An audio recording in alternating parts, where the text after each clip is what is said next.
पंकज जी, ये बताइए मुझे, जिस तरह से आप देख रहे होंगे ये लगातार कहा जा रहा है कि दलितों के ऊपर अत्याचार और इस तरीके की बात हो रही है, लेकिन सबसे बड़ी बात जो है, हमारे देश की 2 शेरनियां गई और व्योमिका सिंह उसमें एक थी, तो उनके ऊपर अभद्र टिप्पणी की गई समाजवादी पार्टी के रामगोपाल यादव ने। क्या कहना चाहेंगे आप उसको लेकर? देखिए, सबसे पहले तो मैं कहना चाहूँगा कि वो किसी एक समुदाय से नहीं थी, एक जाति की नहीं थी। वो देश की महान 140 करोड़ की जनता की जो है बब्बर शेरनी थी, और उन्होंने जो है देश का गौरव केवल भारत के लिए ही नहीं, उन्होंने अंतर्राष्ट्रीय लेवल पे जो है भारत का नाम रोशन किया है। क्योंकि महिलाओं को जो सम्मान बाबा साहब डॉक्टर BR अम्बेडकर जी ने दिया है संविधान के अकॉर्डिंग, ये उसी की बदौलत है। वरना ये जो जातिवादी लोग हैं, जो जातिवादी विचारधारा रखने वाले लोग हैं, जिन्होंने उनकी जाति को जो है गूगल पे सर्च करके देखा कि कौन कौन सी जाति के बहन वो व्योमिका सिंह थी और कुरैशी थी, तो उन लोगों के मुंह पे ये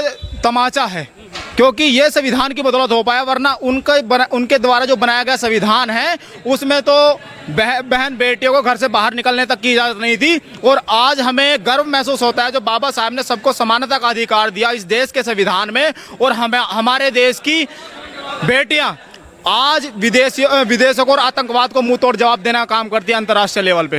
हमें तो फक्र होता है। लेकिन मैं कहना चाहूँगा इस तानाशाही सरकार में बैठे जो लोग हैं, इस तानाशाही सरकार के लोगों को, कि जो उन बहन बेटियों के ऊपर जो कह रहे हैं कि हमने आतंकवाद को उनकी बहन के हाथों ही उनको मुंह तोड़ जवाब देने का काम किया है, ऐसे लोगों के ऊपर राजद्रोह लगना चाहिए। उन बेटियों का अपमान नहीं है, इस देश की सेना का जो है अपमान है। अच्छा, जिस तरह से अब सियासत हो रही है, तो कांग्रेस पार्टी कह रही है कि भाई ये तो है, ये गलत दिखाया गया, छुटपुट सा एक जो है वो ऑपरेशन सिंदूर था। वह भाजपा वालों की भी आपने बात करी और समाजवादी पार्टी वालों की भी बात करी, तो देश के लिए भीम आर्मी और आज़ाद समाज पार्टी क्या करना चाहती है, किस तरीके से लेकर चलती है, जिससे संविधान की बात आप लगातार कर रहे हैं? देखिए, मैं कहना चाहूँगा इस तानाशाही सरकार से, सरकार में बैठे लोगों से, या तो वो अपना डंडा कस ले या शिकंजा कस ले इस शासन प्रशासन पे भी, और जो आतंकवाद है उस पर भी।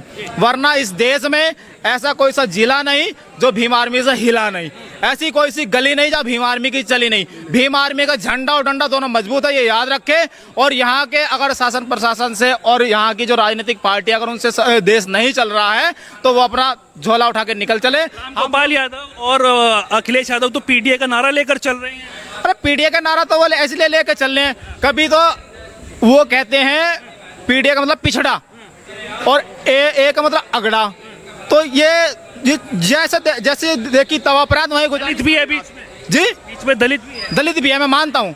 ये कभी बोलते हैं पिछड़ा, कभी बोलते हैं दलित, और लेकिन ये फिर जब अगड़ों के सामने जाते तो ये ए जो लगाया ना तो अगड़ों को बोल देते हैं कि हम अगड़ों को भी साथ लेकर के चल रहे हैं, और जहाँ पिछड़ों में जाते तो पिछड़ों की बात लेकर चलते हैं। PDA का आप जो है पूरी फुल फॉर्म निकालना PDA की, उनसे पूछना, और जब वो दलितों के बीच में होंगे तो दलित उसमें जोड़ देते हैं, और जब अगड़े होते हैं तो वो अगड़ों के एक जो है उसमें वो दे देते हैं नारा।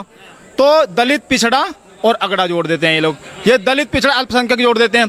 तो उन लोगों को यही नहीं पता कि PDA है क्या, और ये हम लोगों को समझना पड़ेगा। क्योंकि जो अखिलेश यादव जी है, जो उनको खुद का वोट बैंक इस देश में 9% है, 3% तो बीजेपी में चला गया, 3% उनका खुद का है, और 3% से क्या वो सरकार बना लेंगे? अखिलेश जी जो कहते हैं यादवों से और मुस्लिमों से सरकार बन जाएगी। अरे मुस्लिम भाइयों को भी जो है ये देखना चाहिए कि हमारे हक और अधिकारों की आवाज़ को कौन उठा रहा है। वो सिर्फ और सिर्फ इस देश में एडवोकेट चंद्रशेखर आज़ाद जी हैं, जो तन मन धन के साथ जो है उनकी आवाज़ को उठाने का काम करते हैं। चाहे शाहीन बाग हो, चाहे CA NRC हो, हर जगह मुस्लिमों का साथ देते हैं माननीय एडवोकेट चंद्रशेखर आज़ाद जी, और मुस्लिमों ने भी जो है अपना नेता मान लिया। जैसे कि नगीना की महान जनता ने पर भी आरोप लगते हैं कि अब तो वो जो है भाजपा की B टीम बन चुके हैं, वो अलग तरीके से काम कर रहे हैं। अब देखिए, मैं आपको बताना चाहूँगा, अगर किसी पार्टी या समारोह में कोई नेता मंत्री इनवाइट करता है तो वहाँ पे सभी जाति धर्म के लोग होते हैं, ना कि किसी एक पार्टी के। तो उन लोगों ने वीडियो वहाँ से वायरल की। मैं आपको क्लियर कट बता दूं, क्योंकि मुझे तो सारी घटनाओं का पता है जहाँ से उन्होंने वीडियो बनाई, और B टीम बता रहे हैं। अरे B टीम तो वो लोग हैं जो बाबा साहब के नाम पर वोट मांगते हैं, और फिर जब उनकी राजनीति की रोटियाँ सिक जाती हैं और फिर बाबा साहब का नाम तक नहीं लेते हैं। बाबा साहब का रोज अपमान होता है, कहीं प्रतिमाएं तोड़ी जाती हैं, कहीं उनके बोर्ड पे जो कालिक पोत दी जाती है, तब कहाँ चली जाती है बीजेपी सरकार या सपा सरकार? तो तब तो कोई नहीं उठाता है। तो उनको सबको समझना पड़ेगा।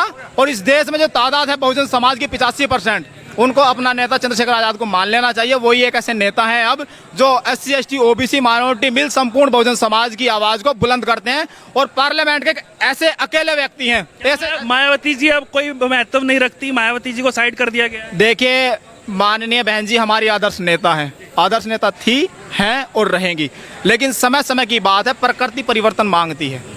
जो चंद्रशेखर आज़ाद भाई बोल सकते हैं वो अब हर किसी के बस की बात नहीं। देखो बहन जी ने बहुत काम किया, हम उनके काम को जो सैल्यूट करते हैं। उन्होंने सबसे ज़्यादा काम कराए बहुजन समाज में।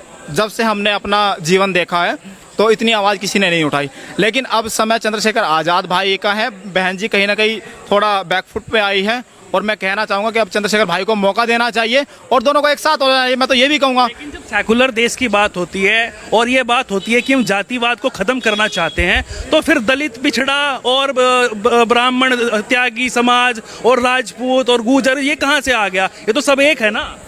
देखिए हम लोगों को एक करने के लिए क्या बोलते हैं वो लोग कि हिंदू खतरे में है, लेकिन जब हमारे लोगों पे शोषण और अत्याचार होता है तब उनकी आवाज़ को कोई क्यों नहीं उठाता है। कभी मंदिर में घुसने से हमें पीट दिया जाता है बहुजन समाज के लोगों को, कभी मूछे रखने पे। अभी देवबंद में एक घटना हुई, एक हमारे बुजुर्ग वार थे जो मुस्लिम समाज से आते हैं, मुस्लिम कम्युनिटी से आते हैं, उनकी जो दाढ़ी खींच करके जो उन पर जय श्री राम के नारे लगवाए गए ज़बरदस्ती।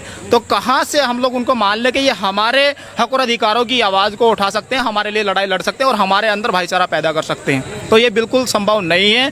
उन लोगों के खून में जातिवाद है और वो कभी भी इस जातिवाद को नहीं छोड़ सकते। पूरी जाति नहीं गंदी होती, जाति में कुछ लोग गंदे होते हैं। मैं ये कहना चाहूँगा, जैसे आपने जाति की बात करी, जाति पूरी गंदी नहीं है, लेकिन कुछ लोग आज भी उनके दिमाग में से मनुस्मृति वाला जो भ्रम है वो नहीं निकलता है, तो उनको निकालना पड़ेगा, वरना फिर भीम आर्मी का झंडा हम तो देखते हैं कि बढ़ चढ़ कर साथ में मंदिर में भी जाते हैं दलित और किसी को कोई नहीं रोकता है।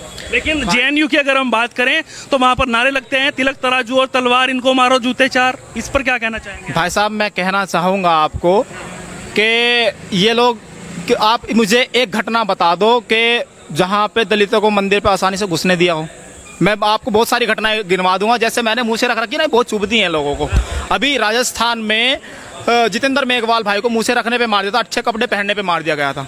और फिर उसके बाद राजस्थान की घटना है, इंद्र मेघवाल भाई को जो पानी का जो मटका होता है उसको छूने पे उनकी पीट के हत्या कर दिया था शिक्षक के द्वारा।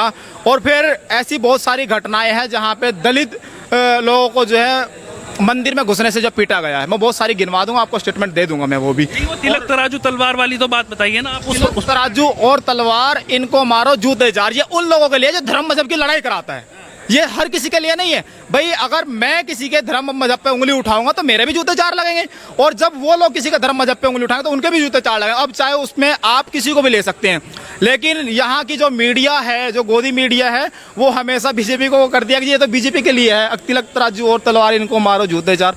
अरे जूते चार हर उस व्यक्ति के लगेंगे जो मान सम्मान के साथ खिलवाड़ करेगा, जो इस देश में जातिवाद फैलाएगा, धर्म मजहब के नाम लेकर के यहाँ पे लड़ाई कराएगा, हर उस व्यक्ति के जूते चार लगेंगे।